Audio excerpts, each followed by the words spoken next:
વિશ્વાના royal કિચનને subscribe કરો અને bell icon દબાવવાનું ન ભૂલો.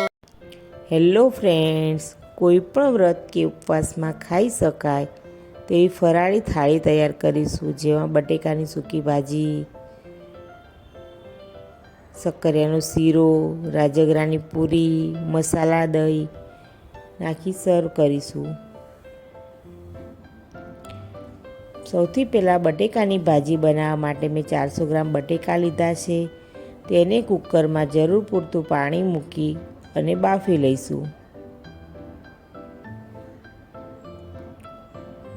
બટેકા આપણા ચપ્પુની મદદથી ચેક કરીશું બટેકા બફાઈ ગયા છે. હવે એક પેનમાં તેલ ગરમ મૂકી સિંગ દાણા સાંતળી લઈશું.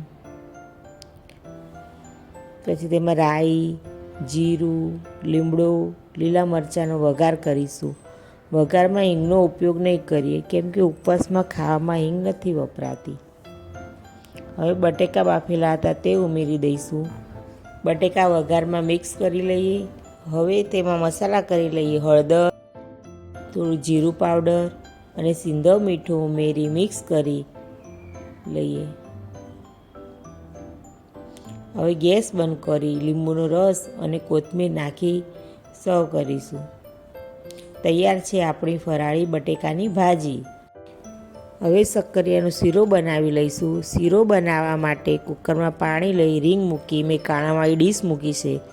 તેની ઉપર શક્કરિયા મૂકી શક્કરિયા વરાળથી બાફી લઈશું. શક્કરિયા આપણા ચડી ગયા છે, તેને છોલી અને સ્મેશ કરી માવો બનાવી લઈશું.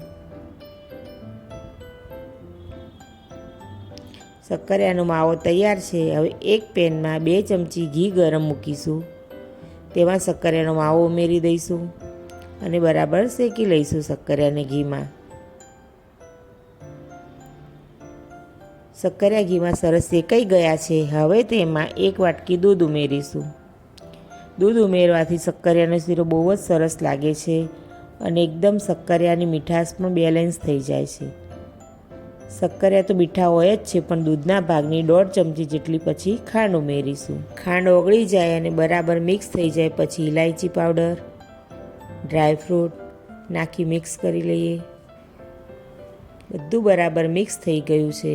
તૈયાર છે આપણો વ્રતમાં ખાઈ શકાય તેવો શક્કરિયાનો શીરો. રાજગરાની પૂરી બનાવી લઈશું. રાજગરાની પૂરી બનાવવા માટે મેં રાજગરાનો ઝીણો લોટ લીધેલો છે. તેને ચાળી લઈશું. હવે તેમાં સિંધવ મીઠું નાખીશું. 1 ચમચી આદુ મરચાંની પેસ્ટ નાખીશું. જીરું નાખીશું. હળદર નાખીશું. કોથમીર નાખીશું. 1 ચમચી તેલ નાખીશું. બધું બરાબર મિક્સ કરી લઈશું. જરૂર પૂરતું પાણી ઉમેરી અને લોટ બાંધી લઈશું.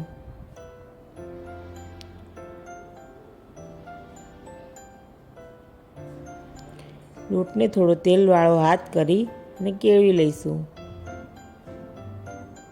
તૈયાર છે આપણો પૂરી માટેનો લોટ. હવે તેમાંથી પૂરી વણી લઈશું અને પૂરીને તેલ મૂકી તળી લઈશું. પૂરીને સરસ લાઇટ ગોલ્ડન તળી લઈશું. પૂરી તળાઈ અને તૈયાર છે. હવે આપણી થાળી સર્વ કરીશું. બટેકાની સૂકી ભાજી,